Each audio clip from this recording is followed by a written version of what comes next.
جائے یہ ایک صرف خلافت کا مسئلہ نہیں ہے۔ میں آپ کی خدمت میں بتا دوں کہ ہم جب بات خلافت الہیہ کی کرتے ہیں، خلافت منصوص من اللہ کی کرتے ہیں، تو اس میں خالی وہ حکومت اور اقتدار نہیں ہے جس کو لے کر کے بہت سارے لوگ کہتے ہیں کہ یہ تو ایک طرف کہتے ہیں کہ مولا کائنات خلافت یا حکومت کو جو ہے نا اور دنیا کو وہ بالکل بیمار بکری کے ناک کے پانی سے بھی زیادہ گھٹیا سمجھتے ہیں، تو دوسری طرف اس کے لیے روتے بھی ہیں۔ یہ کیسے ہو سکتا ہے؟ یہاں مغالطہ کرنے والے ذرا خارجی علماء سنیں سمجھیں کہ یہاں مولا علی علیہ السلام نے خالی یہ ظاہری خلافت اور اقتدار کی بات نہیں کی ہے۔ اس بات پر نوٹ کرنے کی ضرورت ہے اور ہر ایک کو نوٹ کرنا چاہیے۔ جب ہم کہتے ہیں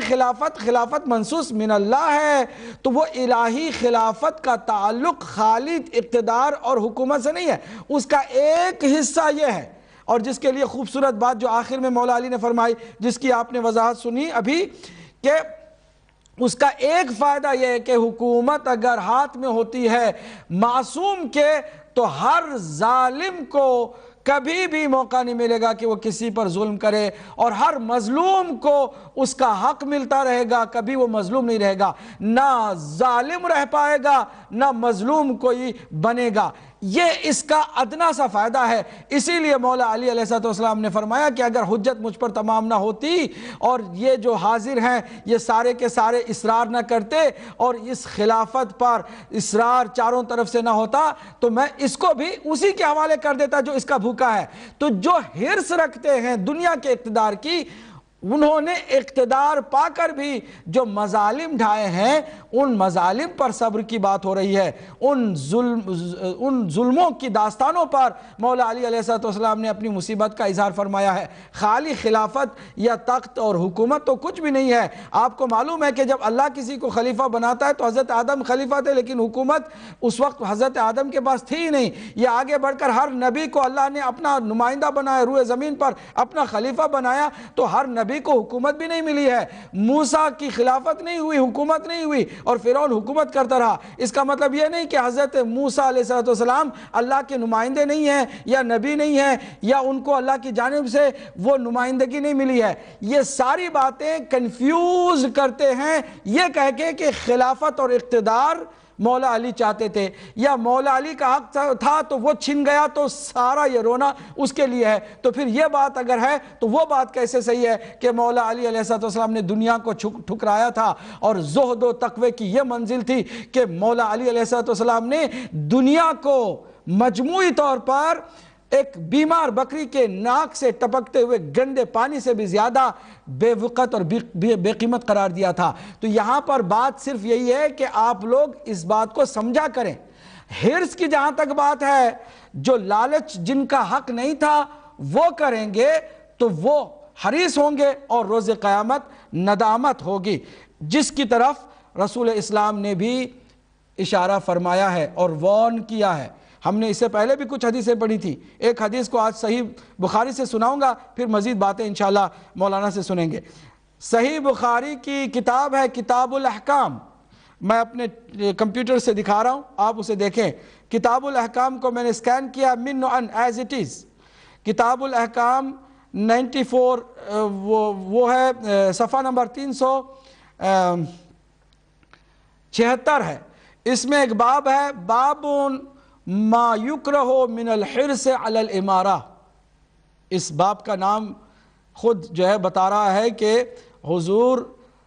علیہ السلام نے اپنی زندگی میں ہی اپنے صحابہ کرام کو وارن کر دیا تھا کہ کہیں اقتدار کے لالچ میں اپنی آخرت تباہ نہ کر لینا۔ اب یہ ان کے لیے ہے کہ جن کے لیے بہت زور دیا جاتا ہے کہ جناب وہ تو غلط ہو ہی نہیں سکتے، اس لیے کہ اللہ نے لانگ لائف ان کے نیک ہونے کی سرٹیفکیٹ دے دی ہے، رضوان اللہ کا ان کے ساتھ شامل ہو گیا ہے، وہ ہمیشہ اور ہمیشہ کے لیے بخشے گئے ہیں، اور وہ ایسے بخشے گئے ہیں کہ اگلے گناہ بھی پچھلے گناہ بھی سارے کے سارے، وہ کچھ بھی کر لیں دنیا میں وہ کبھی بھی اللہ کے نزدیک سزا پانے والے نہیں ہیں، بلکہ جنت ان کے لیے تیار کی گئی ہے۔ یہ ساری باتیں کہی جاتی ہیں جو کہ ایک ہر عقل مند انسان کے لیے بالکل ناقابل قبول ہے کہ کیسے ممکن ہے کہ ایک پوری جماعت کو اللہ پری سرٹیفکیٹ دے دے اور لانگ لائف سرٹیفکیٹ دے دے، حتیٰ کہ وہ بعد میں جو کرنے والا ہے اس پر بھی اس کا کوئی بھی اثر ان پر نہ ہو۔ ذرا دیکھیے مولا خود حضرت رسالت مآب صلی اللہ علیہ وآلہ وسلم نے کیا فرمایا ہے، چند لوگوں کو خطاب کیا ہے، اس میں نام نہیں بتایا کہ کن سے یہ کہا ہے، لیکن بہرحال حدیث آ گئی ہے، یقیناً ان سے کہا ہے کہ جنہوں نے اسی اقتدار کی خاطر رسول اللہ کے جنازے میں شرکت نہیں کی، اسی اقتدار کی خاطر جناب سیدہ پر وہ مصیبتیں اور وہ سارے مصائب کہ جس کو ہم انشاءاللہ عنقریب ایک ایک کر کے لے آئیں گے، جس کا انکار بہت آسانی سے کر دیا جاتا کہ یہ لوگ غلط ہو نہیں سکتے ہیں۔ ذرا دیکھیے اس حدیث کو، آپ ذرا اسکرین سے آپ دیکھیے، میں ذرا اس کو وہ بھی کرتا ہوں موٹا بھی تاکہ آپ اچھی طرح سے دیکھیں۔ جی اس کو آپ دیکھیں، باب ما یکرہ من الحرص علی الامارہ، حدثنا احمد بن یونس حدثنا ابن ابی ذئب عن سعید المقری عن ابی ہریرہ عن النبی صلی اللہ علیہ وآلہ وسلم قال انکم ستحرصون علی الامارہ، تم لوگ بے شک میرے بعد عنقریب اقتدار کو لے کر، حکومت کو لے کر حرص کرو گے، لالچ کرو گے۔ اب ذرا یہاں پر انکم میں جو کم کی ضمیر ہے وہ کس سے خطاب ہے؟ خاص لوگ ہیں جن کی حضور کو پہلے سے پلاننگ پتہ چل گئی ہے، حضور نے ان سے خطاب کیا ہے جنہوں نے امارت کے لیے پلاننگ کر لی۔ انکم ستحرصون علی الامارہ، اس کے بعد رزلٹ بھی حضور نے بتا دیا، وَسَتَكُونُ نَدَامَةً يَوْمَ الْقِيَامَةِ، کہ عنقریب تم جب حرص کرو گے دنیا کی اس مختصر سی حیات میں امارت اور حکومت کی، تو ندامت ہوگی دائمی قیامت کے دن۔ اور اس کے بعد فرمایا کہ ظاہری طور پر دودھ پلاتے ہوئے کتنا اچھا لگتا ہے، لیکن اس کے بعد کی جو مصیبت ہے وہ بھی بہت دردناک ہے۔ اس کے بعد نیچے والی حدیث نمبر ہے 7149، حدثنا محمد بن العلا حدثنا ابو اسامہ عن برید عن ابی بردہ عن ابی موسیٰ رضی اللہ عنہ۔ حدیث کیا ہے محمد بن علا نے، اور انہوں نے حدیث کیا ابو اسامہ سے، پھر عن برید سے، پھر ابی بردہ سے، پھر بردہ سے اور ابی موسیٰ سے رضی اللہ عنہ قال دخلت علی النبی، یہ حضرت ابو موسیٰ کہہ رہے ہیں کہ دخلت علی النبی، میں داخل ہوا حضور سرکار دو عالم صلی اللہ علیہ وسلم کی بارگاہ میں، انا و رجلان من قومی، میں تھا اور میری قوم کے دو افراد تھے۔ اب ان دو افراد کا بھی نام یہاں نہیں بتایا گیا ہے، اب راوی نے روایت کرتے ہوئے خوف کھایا یا امام بخاری نے ان ناموں کا تقدس باقی رکھنے کے لیے چھپایا، اللہ جانے، لیکن بہرحال یہ حدیث آ گئی اور ہمارے پاس ناموں کے ساتھ موجود ہے۔ ہم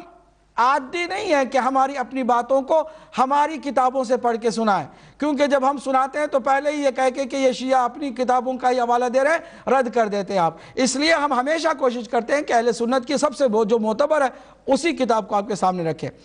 وہ جو فرماتے ہیں ابو موسیٰ اشعری کہ داخل ہوئے ہم حضور کی بارگاہ میں، جب میں اور دو افراد میری قوم کے، فقال احد الرجلین، ان دو میں سے ایک نے کہا امرنا یا رسول اللہ، یا رسول اللہ مجھے امیر بنا دیجئے، یعنی مجھے خلافت پر، حکومت پر فائز کر دیجئے، مجھے عہدہ دے دیجئے۔ وقال الاخر مثلہ، دوسرے کا بھی یہی اصرار تھا۔ اب یہ پہلے کون ہے دوسرے کون ہے اللہ جانے، لیکن بہرحال اگر مولا کائنات کا آج آپ نے خطبہ پڑھا ہے اور مولا کائنات کے خطبہ شقشقیہ کو اس حدیث کے ساتھ جوڑ کر انصاف کرنے کی کوشش کی ہے تو آپ وہ پہلے بھی معلوم ہو جائیں گے آپ کو اور دوسرے بھی معلوم ہو جائیں گے۔ فقال، تو حضور نے فرمایا، دیکھیے واضح طور پر مولا رسالت مآب صلی اللہ علیہ وسلم نے کیا فرمایا کہ اِنَّا لَا نُوَلِّي هَذَا مَنْ سَأَلَهُ وَلَا مَنْ حَرِصَ عَلَيْهِ، فرمایا کہ بے شک ہم ہرگز اس کو متولی نہیں بناتے، اس کو مولا لوگوں کا سرپرست حاکم نہیں بناتے جو اس کو مانگ کر لینا چاہتا ہے، اور ہم اس کو بھی نہیں